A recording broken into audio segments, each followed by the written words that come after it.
are you doing sitting there on the floor, Mistress Lara? Looking at the compass, thinking. What about, if I may inquire? Just thinking about discovering faraway places, about finding adventure. I'm sure you will, my lady. You've the soul of an explorer. But don't grow up too fast.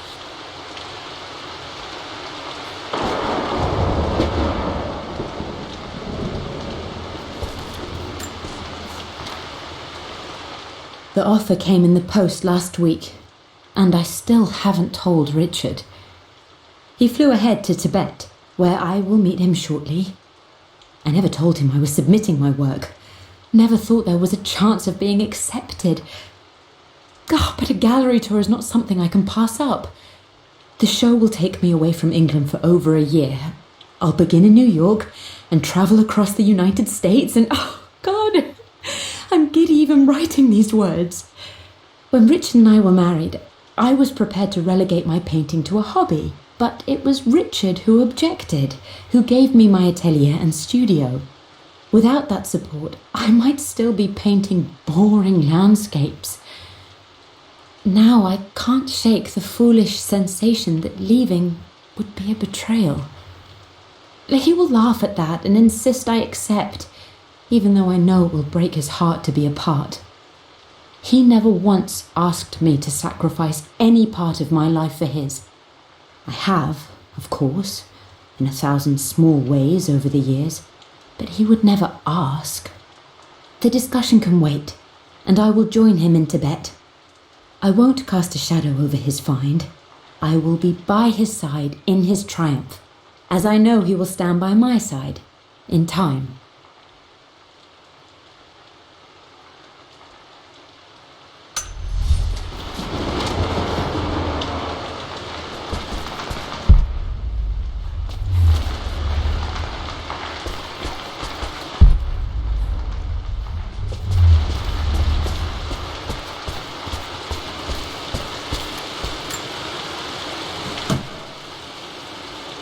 Got to remember to pack this for my next trip.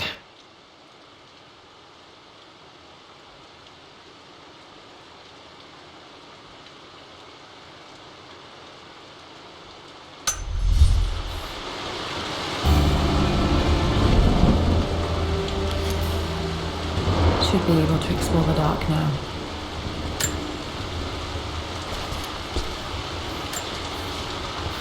Hey Jonah, sorry for not getting back to you sooner. I've decided to do some research at the manor. A lot has happened and I need some time to think about what I want to do next. This old place is filled with memories and secrets. Uncle Atlas has tried to keep me out of here for so long I don't even know if I want to keep it. But after everything that's happened, maybe I can find out what it still means to me. If it's worth fighting him for, I'll let you know how things worked out when I'm back in London.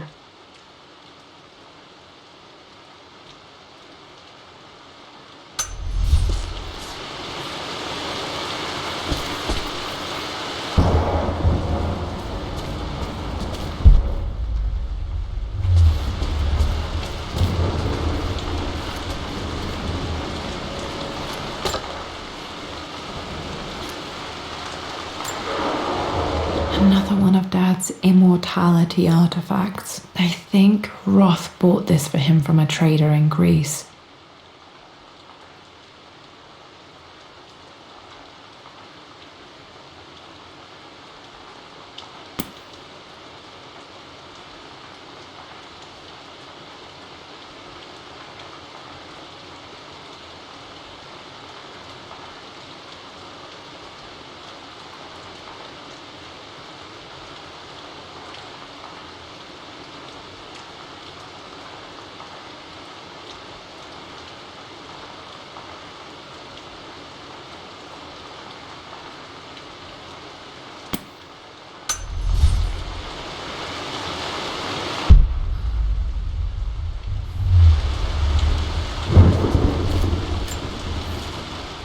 Lara, since your return from your expedition to Yamatai, I've grown increasingly alarmed at your erratic behavior. I can only assume you suffered some kind of psychological trauma and are only acting out as a call for help.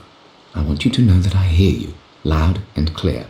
Anna and I agree that it's time for you to be evaluated by a professional. I took the liberty of arranging an introduction to a highly qualified colleague of mine. You should be receiving the details in the post soon. I want to impress upon you the importance of this, Lara. As executor of the estate, it is my duty to see that it is left in capable hands. And if I may be blunt, you're acting like your father when he was at his worst. He nearly lost the manor himself in those days. I'd hate for you to repeat his mistakes. I encourage you to embrace the help I'm offering. Sincerely, your uncle.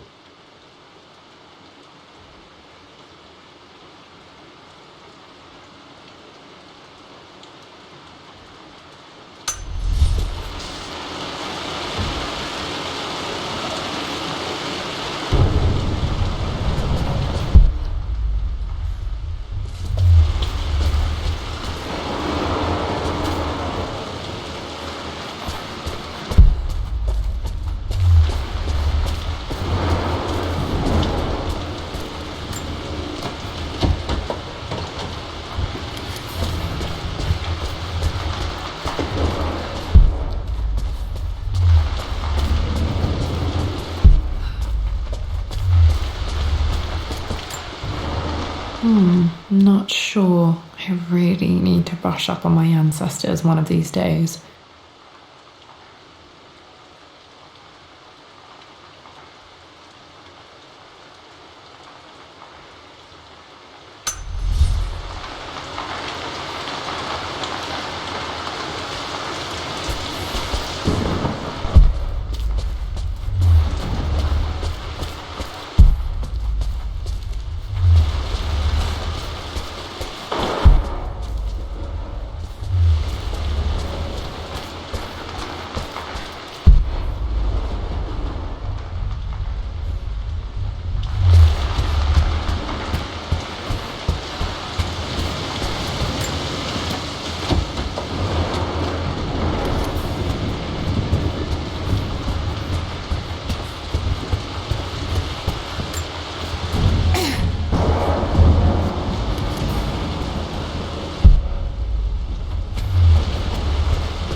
Need a combination for this lock.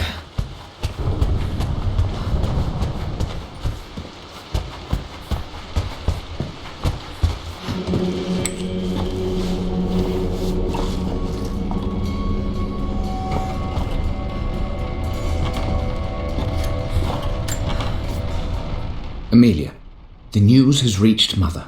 She knows that you broke off your engagement with the Earl of Farringdon. She is beside herself with worry. But, for the moment, she's controlling the narrative. As far as anyone knows, you're just having innocent second thoughts. But the moment your affair with Lord Croft goes public, it will be too late. Our name will be as ruined as this man you've chosen to bed. Don't you see that you're being selfish, Amelia? Please, consider your family. You're a de Mornay. Everything you do has a greater effect on us all. I'm coming down to London soon.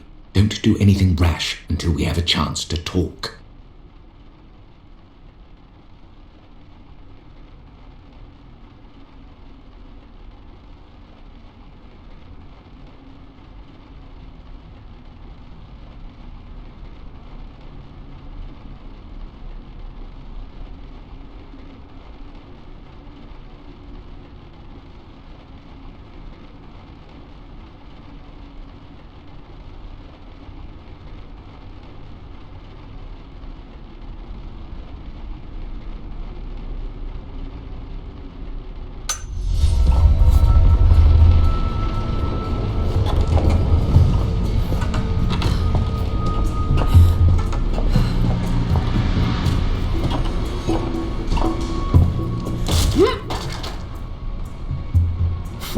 apart. Maybe I should just let my uncle have this place.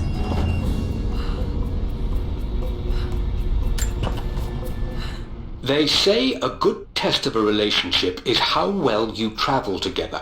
Well, I'd say Amelia and I have passed that test with flying colours. Indeed, these last few months in Egypt have been nothing short of extraordinary. She and Roth get on like old uni chums. In fact, the two have spent more than a few nights drinking and playing cards into the wee hours. Despite her decidedly proper upbringing, Amelia's taken to roughing it more than I ever have. She fits in and connects with the local populace with such amazing empathy.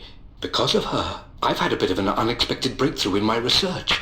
She managed to convince an artifact dealer in Old Town to sell me a magnificent and quite unusual Tibetan scroll. From what I can tell, it seems to contain details surrounding an immortality ritual of some sort.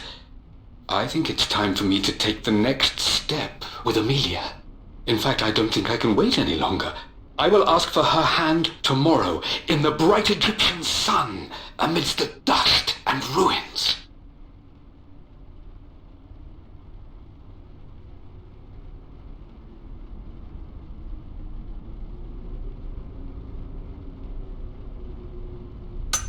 I'm not surprised he asked her to marry him as soon as he got the idea.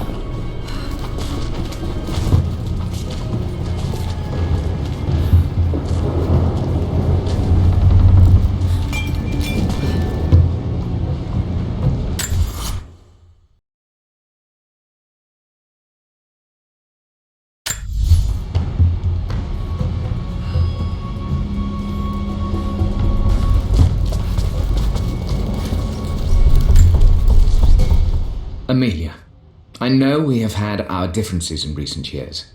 I've tried my best to keep an open mind about your relationship with Richard, but I just can't let you go on this ill-conceived expedition without saying my piece. You say Richard's theories have merit. You say that he may have actually stumbled upon some mythic, unknown truth, but I have seen nothing to support such claims. And while your word may have been enough in times past, I cannot let you squander away what remains of your name and reputation, and that of our family, truth be told, on some damned foolish crusade. I intend to go to Richard's investors and let them know exactly how he's spending their money, but I want to give you a chance to put a stop to this yourself. Please, don't go to Tibet. If not for me, at least for Lara.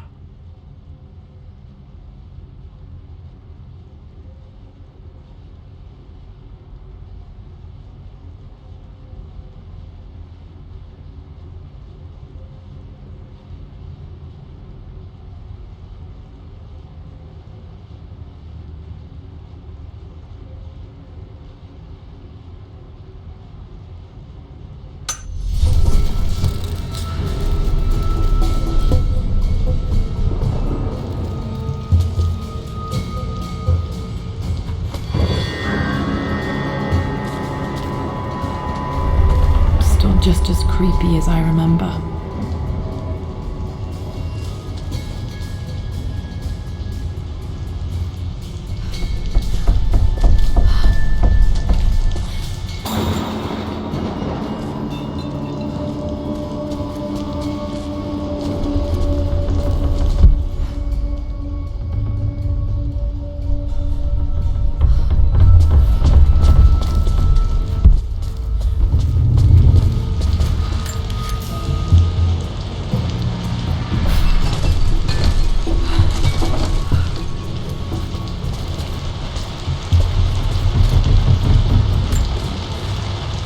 My lord, I hope this missive finds you on a successful expedition and in good health. Before I bore you with estate affairs, I wanted to let you know that our little angel has been into some mischief. As always, I indulged her in our usual game of chess. Over the course of the game, she broached the subject of her mother. She's having trouble remembering her now, and wanted to enter her ladyship's atelier, which you sealed off, to play on her mother's piano. It enraged her when she wasn't allowed to go in, of course. For someone so young, she has such strong emotions. Later in the day, she set a trap for me in the walk-in freezer, of all places, and before I knew what was happening, I found myself locked inside. Mrs. Sheffield discovered me an hour later, shivering and somewhat peeved. It took us an additional hour to find Lara in the grounds. I know all her hiding places, of course, but this time she really did not want to be found. Call it years of observation, but I can tell when she's out of sorts. My lord, if I may be so bold, she misses you fiercely. She is lonely for her father. Please consider a call as soon as you are able.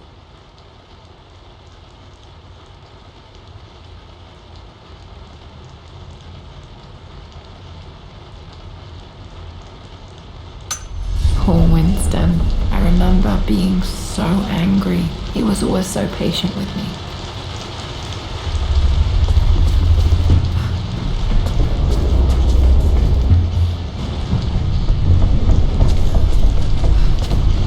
King to Queen 1. I'm going to win this time, Winston. Clever girl. But you should know by now, winning isn't everything. Queen to King's Bishop 6. Check. Easy for you to say. You always win. Knight takes queen. What I mean to say is try to enjoy the journey, Lara. Don't rush to victory. Bishop to King 7. I know, Winston. I just want... Oh no! I didn't even see that. You should also know by now, I'm not to be trifled with on this board, young lady. Mate. Oh, I am going to win. Someday.